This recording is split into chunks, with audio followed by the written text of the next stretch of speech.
Hey guys, welcome back to the channel. Welcome back to Mother Tucker's Antiques YouTube channel. For those of you that aren't familiar, I'm Jason. This week's video is going to be a little bit different. It's going to be kind of like a potluck. You know how when you guys go to like a picnic and it's a potluck, or maybe a hodgepodge or potpourri. This is going to be kind of like a potluck video. So the shop has been very busy, so myself and Tina haven't really been able to do like any shop with me videos. There's really not much to update behind the scenes, although hopefully I can do that again soon. But I was thinking maybe I would tell you guys quickly.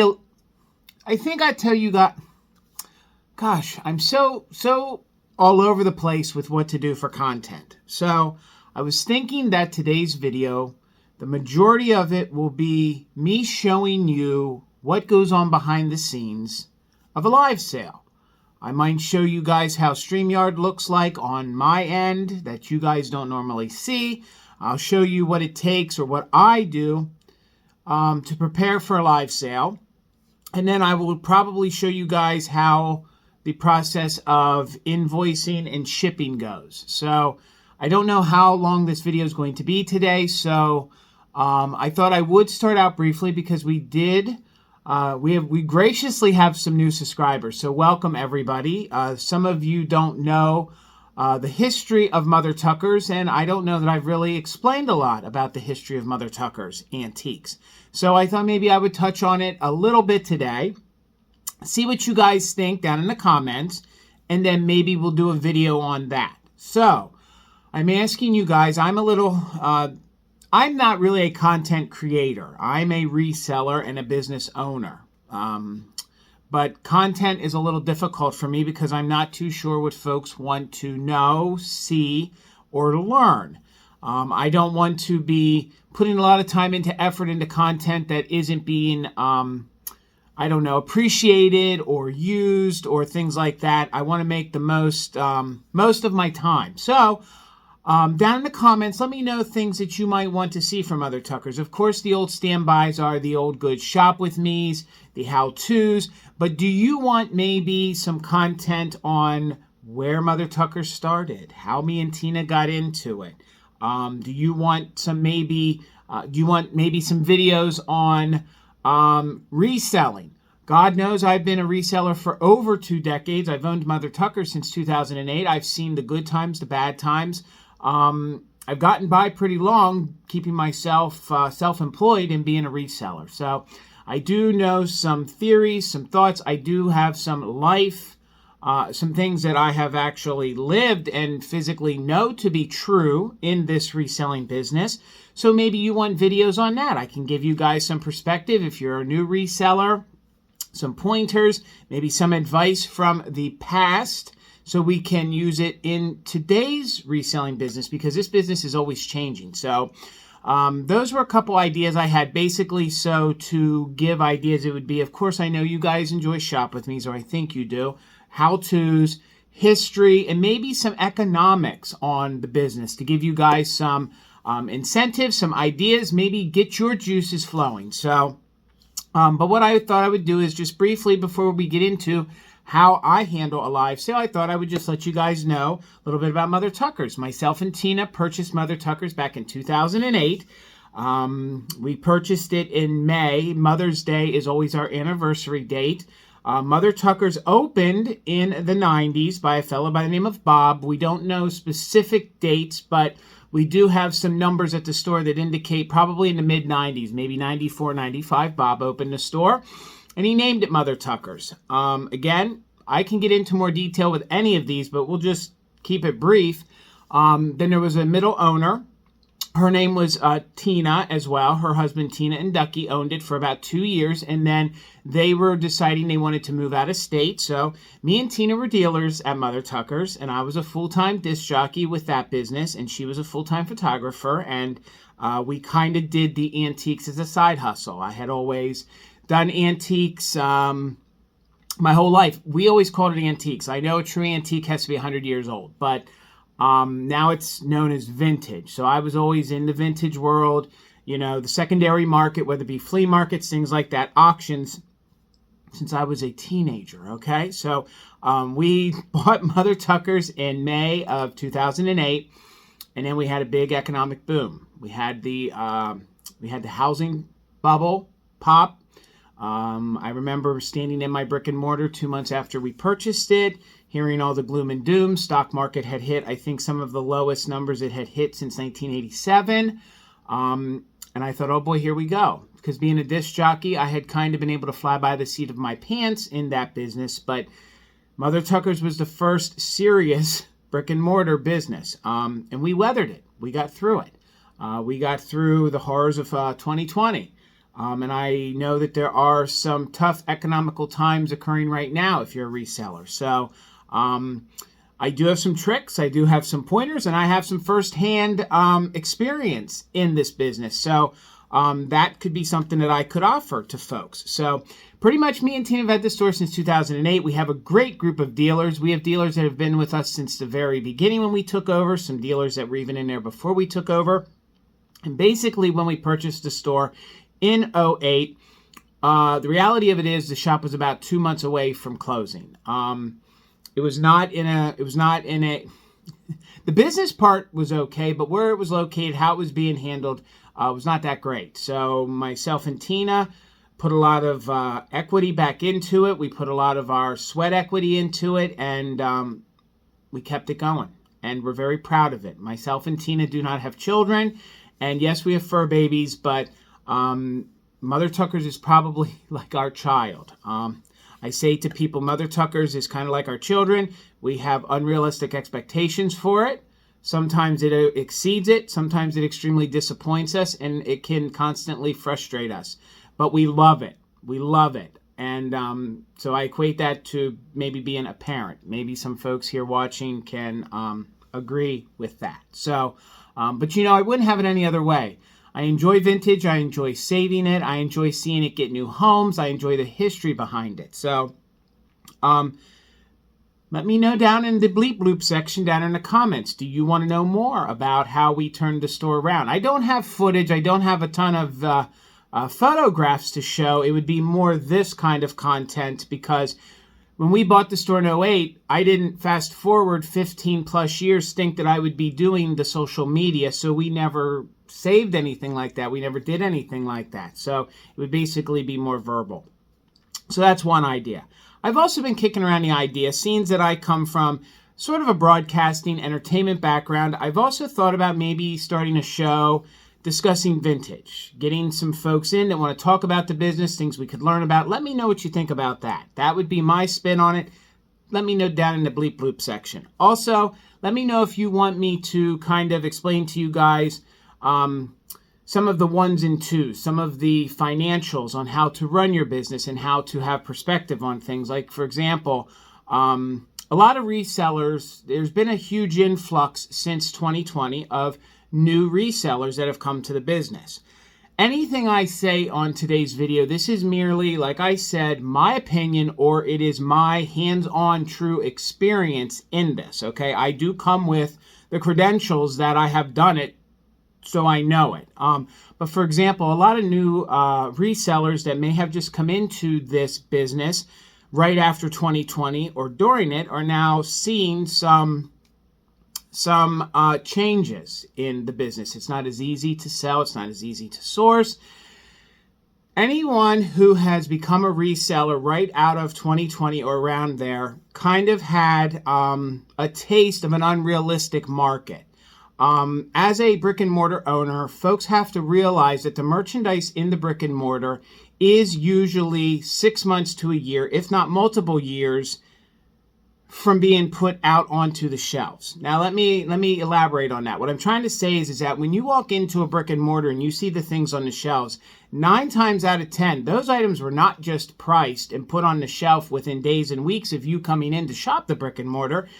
Usually, they are a year or two old, meaning that when they were priced or sourced or researched or whatever, the prices that were given to the vintage are probably multiple months or years old. Do you walk into a brick and mortar like once a week, the same one, and see new things? Absolutely. But the majority, over 60% of the items in a brick and mortar have been there for months and years prior to you even shopping that store. Therefore, there is always a curve on the pricing on said items. So for example, owning Mother Tuckers prior to 2020, we were in a soft vintage market. Prices were not up. Yes, with the onset of eBay, that has kind of become the price guide for vintage. Do I agree with it? Do I disagree with it? Maybe that's another video. But nonetheless, it has become the industry standard for folks to gauge the value of their vintage. So if you became a reseller out of 2020, along with the fact that folks were still at home, folks weren't shopping, folks weren't out, which means a lot of the inventory backed up. A lot of the prices you saw when you were shopping antique malls during 2020 or 2021, a lot of those things were priced prior to that. So they were prices back when the secondary market, the vintage market, was soft, meaning it was slow. As a shop owner, I remember in 2018 and 2019, I was very nervous in what the future was going to hold. There was not an influx of the millennial generation and behind them coming in. Positive from 2020 is that the millennials and the generation behind has taken an overabundance and loving the vintage, which has grown our market, has grown our business. But when resellers were coming into brick and mortars, they were seeing prices that were reasonable enough to buy to resell. Now, here in 2024, we had a boom like we never saw before due to folks wanting sentimental things, wanting vintage, enjoying those things, and having an influx of an income because they weren't spending it on gasoline and inflation and food and things like that. So they were willing to pay more for said item. So that means that the vintage had grown in positive. It had grown in value in numbers that we hadn't seen since the 1990s. So when you go into a brick and mortar today, you're probably seeing some things that were priced in 2021 to 2023, whether they used eBay, whether they knew that, folks were really hungry for the vintage, they were pricing it higher. So to give you those two examples, that kind of shows you where we end up today. So what we're in right now is the market is trying to right itself, which if you're a reseller, it puts you in a pinch because your buyers don't have the money to afford the increase in price.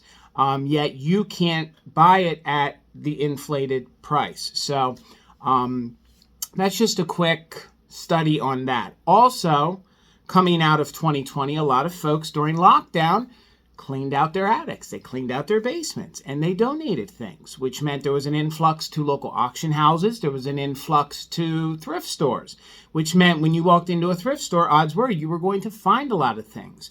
That isn't the case today. Usually when inflation goes up and the economy tightens a little bit, people hold on to things longer so they don't donate things. Or they look at a way that they can get most for it than to just give it away. So let me know what you guys think about that. I could do a deeper dive into that. But those are some of the economics that are fact from my end owning a brick and mortar. So hopefully that helps some of you folks that might not understand some ups and downs of this market, but it will right itself, but it's just going to take a little bit, and this is a bumpy road, and this is what I used to tell a lot of my dealers, especially in the early 2000s, is then being a reseller becomes survival of the fittest. Can you adapt to the changes? Can you find other ways to source your things? This is when the folks that don't have a ton of skin in the game bow out or get out, but the ones that do this as a full-time job and have the drive, this is when they rise to the top. So wherever you fall in this, you'll either make it or you'll decide you want to do something else, which is perfectly fine. So, but I have to say that I am very encouraged on the way the vintage market has grown, especially being a brick and mortar shop, owning one and selling on some secondaries like eBay, and then also doing this crazy thing called YouTube and Instagram and the social media. So I hope kind of that helps you guys get a little different perspective on this. Wow, I'm already 15 minutes into this. So you know what? Let's pause this. Let me down in the bleep bloop. I say that in the comment section. Let me know if you want me to elaborate some more on that. Do you want me to maybe have a vintage talk show? We can get some more folks on that are vintage resellers or people that, you know, are in this industry, and we can talk about this. I don't know. Let me know what you think.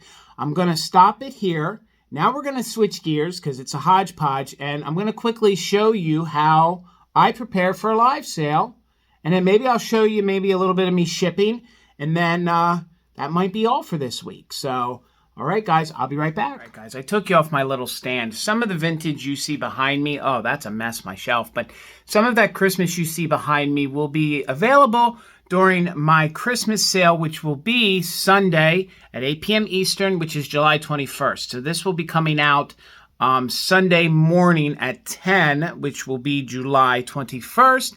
Some of that will be sold later that night, and then the remaining and some other things will be available during Fantastic Finds this Wednesday with Amy of Enamor Amy, which will be what? The 1st, the 2nd, the 3rd. So it'd be the 24th. So it'd be what? Christmas, 6 months? Yeah. So it would be Christmas in July, Christmas Eve. I don't know, something like that. But what I thought I would do is I would explain to you guys a little bit what I do heading into a live sale. So I can't really show you exactly, but usually a few weeks out, I'm preparing for what I think I'm going to sell. I like to curate a look. When I first started reselling, I would just grab things. And it would just be whatever I had. I honed my craft a little bit and have decided that I enjoy a look, which makes my job a little bit harder, but I want to sell you guys the package. So for example, if I sell you a vase, I want you to like the picture I have because maybe you want to purchase both of them and use them in your house. So I kind of took my craft from having booths, which you try to curate that same look in the booth as easy as you can, or, you know, you try to. I've tried to do that for live sales as well. So usually what I'm doing is I'm sourcing a month out, I'm holding similar things to then sell a month later. Then, of course, there's cleaning that goes into it. So usually before my reel, I try to clean my items and get them behind me. Also try to do a little bit of research on them. Then usually the day of the sale is when I sit down and I have a spreadsheet that I had acquired from years of Instagram. It was actually a sheet that they had offered all of us back in the day. So I use that today. And usually the day of the sale is when I sit down, I do my research, I try to get my price points, and I try to write everything down. So let me show you what that paper looks like. And then I'm going to show you my end of StreamYard. And then we'll explain to you where the vintage goes from there. So hang on one second. All right, guys, so here is one of my sheets. I think this sheet, yeah, this was from my Monday sale. So for example, this is what I do.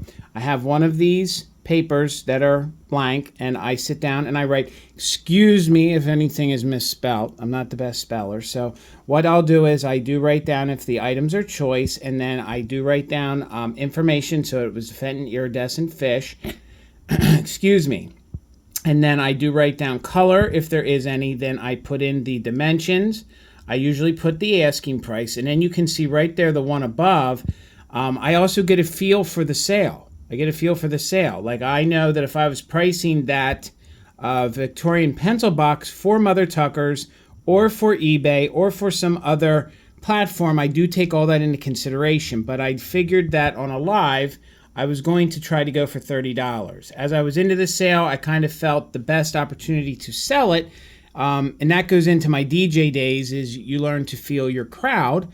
I figured I needed to probably start it at 28 so that I could get a bid and have it sold. So you can kind of see that's how I handle things. Some folks, so you can see the fish sold. So folks actually number their things as they're going to get ready to sell them. I kind of do it on the fly. I'm fortunate enough that most of my sales, I collaborate with folks. So what I do is I kind of get a feel for what they offer, and then I kind of go in after. That's kind of my DJ days. As a disc jockey, you can't in a nightclub atmosphere or even at a wedding back in the day, you can't write a list because you need to read your crowd. So I try to do the same thing here in the vintage world. If I see folks come in that I think might be interested in something, I move it ahead or I bring it back, or I do, a start price that I know that I need to get, but if I still know I still need to sell it because I do this full time now, as my job is the live sales.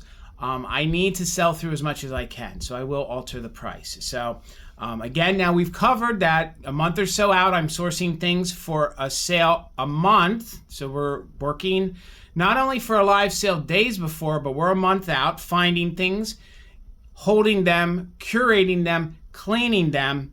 Day of, we're going ahead and writing things up. Also within that same time frame, we're promoting.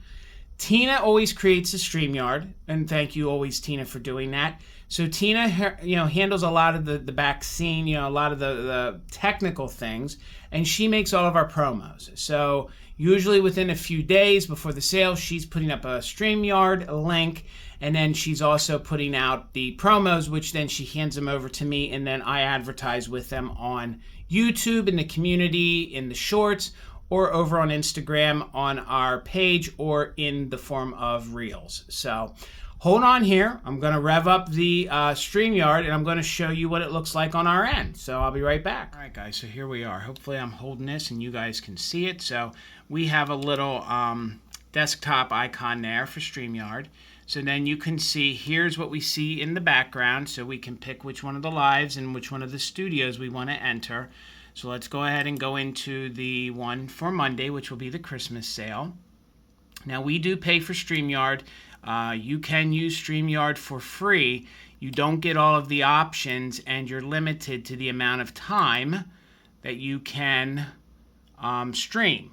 So if you want unlimited streaming, you'll have to pay for it. So the screen you'd seen there as I was just talking, which that is where you can go ahead and add things like your title and your banner and things like that. So my end, you'll see right here where it shows the little duck. I highlighted it there. That is where our chat is. So when we say our chat is a little bit different, this is what this is what we see. And as the host, I see things differently than the guests do. So the guests do not have all of these features that they can use as well. So you see I'm down here in the corner. So then we add someone to stage, and there I am. Wow, this is weird.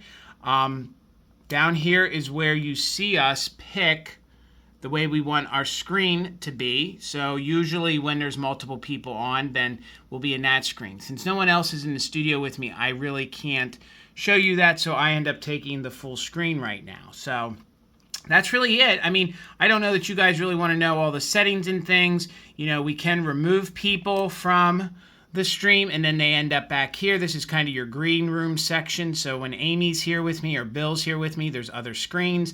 So I can see who's coming in or out, and I can add them and take them out.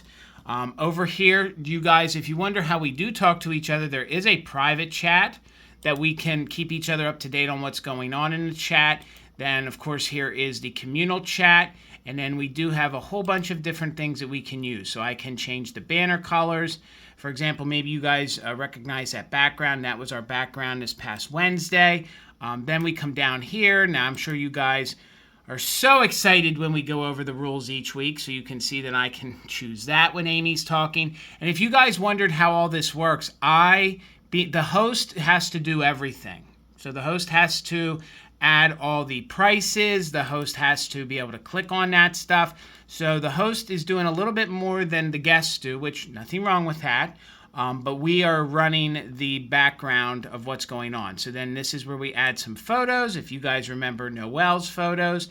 And then down here, there are other things we can do. So like, for example, these are your shorts that you can use. So like, for example, when you have happy birthday, Amy, those are the things that we can click on. You will see other resellers use this area, especially when they want to thank super chats and stuff like that. Here is where we can change our backgrounds. So let me choose a background, but I need to take that picture off. So let's take that off. So now I can change the backgrounds, and do all of those things, which all those things you pretty much need to do those before you go live.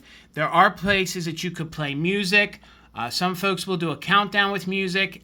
Remember, we can't play licensed music, so we really don't use that all that much. So there's the background of what I look at when I'm looking at you guys, and you guys are looking at me. So let me turn myself. Hopefully you guys found that interesting. I know I would have found that interesting prior to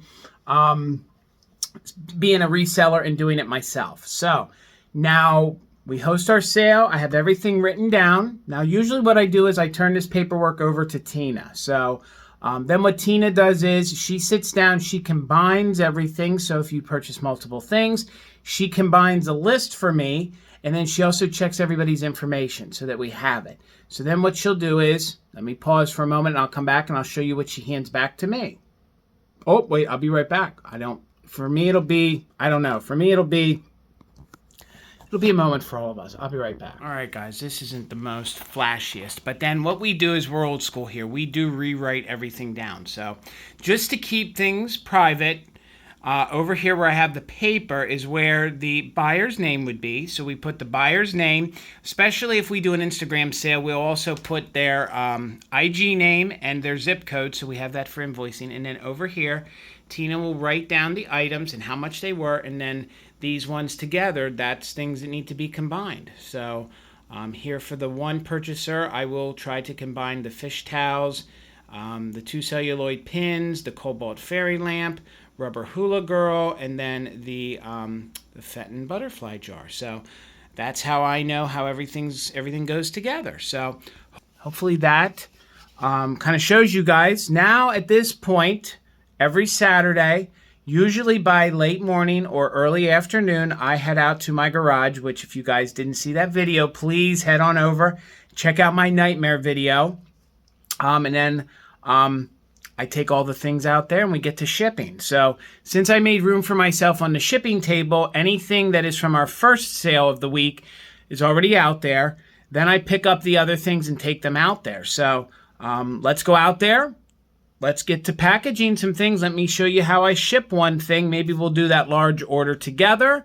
And then I'll tell you where we go from there. So again, guys, as I continue to make this video here today, please tell me down in the comment section what kind of content you might be interested in.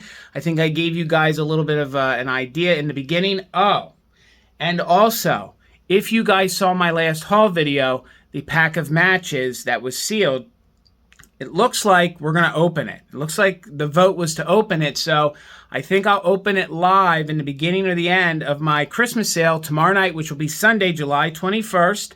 Sunday, July 21st at 8 p.m. Eastern. So I think I'll open that live, and maybe I'll share the matches with you guys. I don't know. We'll see. But we'll tackle that tomorrow night. But I just want to let you guys know that the overwhelming vote was to go ahead and just open up the matches. So, all right. Pause here. I'm going to get my ducks in a row, get everything ready to go out, and I'll show you guys how I do a little bit of shipping. All right, we'll be right back. All right, guys, hopefully you can see this okay.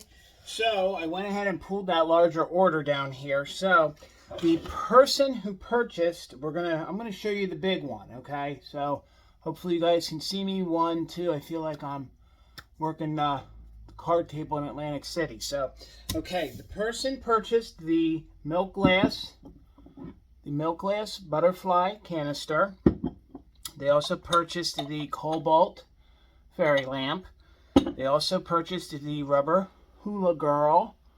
So they purchased her, and then the new old stock towels, which you see here, and then they did the older brooches, which are celluloid, and we do believe they're from the 1940s. So I do think everything is going to fit in here. I think it's all going to fit in one box in here. I think it's all going to fit in one box, so I'm going to use a 12 by 12 by 8. If you guys want more details, maybe let me know in the comments. If you want a video on where and how I purchase my supplies and exactly what I use, let me know, and maybe I will do a video of that. So this will help give me some ideas. So at this point, I'm going to stop the video. The video will start again. We'll fast forward it, and you guys can watch me and see how I ship things. You may not see all of it, but I'll try to do as much right here under the screen for you as possible, okay? So Let's get myself all ready to go here. I'll be back in a moment.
Guys, so it's really that simple. So here is the package that I packaged. So what I will do is I will write down the dimensions and the weight on the paper.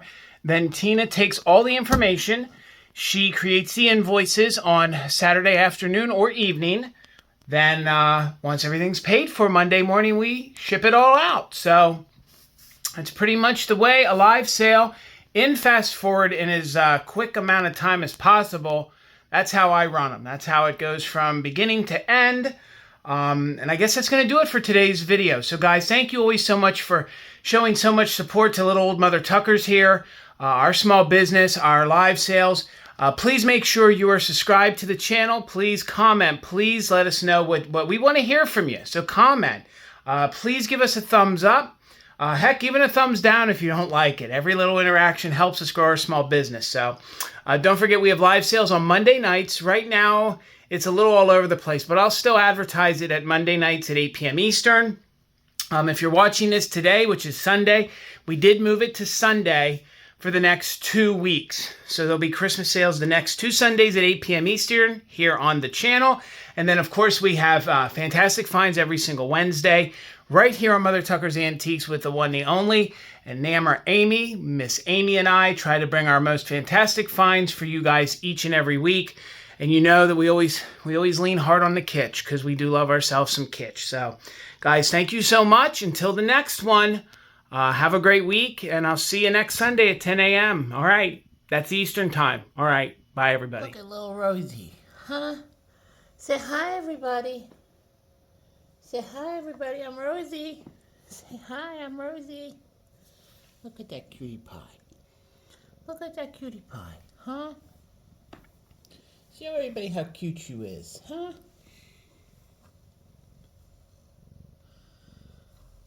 Huh? Hi, Rosie. Say hi, Rosie. Hi, baby.